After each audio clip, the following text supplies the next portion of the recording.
To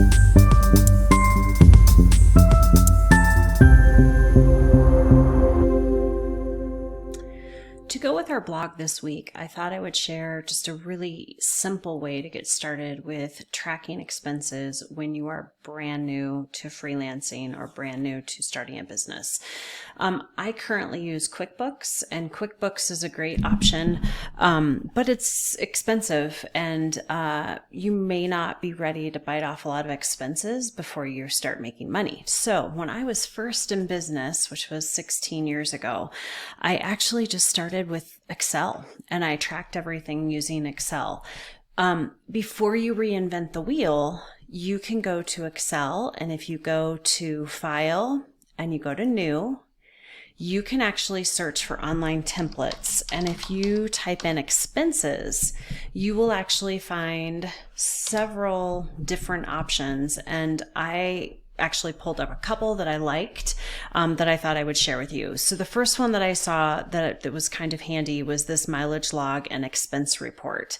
So this is really nice if you just want to track your mileage. Although, little tip, if you're tracking your mileage and you already have an Office 365 account, you can actually use their app, which is called Mile IQ. So Mile IQ is an app. It looks like this. And if you have an Office 365 account, you can actually use that for free. So it'll actually track your mileage when you get in the car, and then you can classify it whether or not it was a business trip or not. So that's super handy.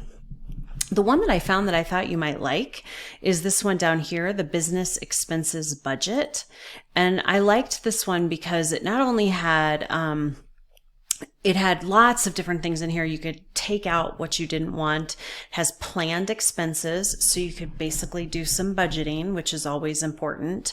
And then it also had like actual expenses. So you can put in, if you have office space or you're going to deduct part of your home as your office space, you can put in that square footage. You can put in your marketing costs as you start to get, up and running.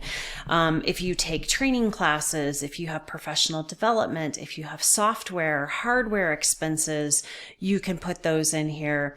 Then you can see the variance between what you had planned and what you had spent. And then it's got this analysis tab as well. So this was one that I just found, and I thought this one was really helpful.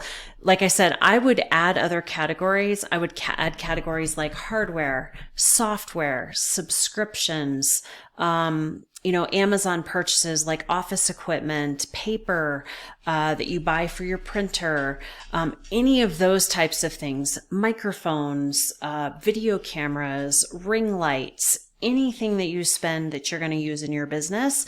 I thought this was a really great spreadsheet that you could start from and then modify as you need to. And it does go out several different months. So I will link this little template. I didn't create it. It's actually one that was in Microsoft, and you can take a peek at that. And then obviously you can use this video as kind of a reference point. So welcome to your freelancing business, or welcome to starting your own business. And one of the key things is to start tracking your income and your expenses so that when you get to tax time, it's not overwhelming. I hope that helps.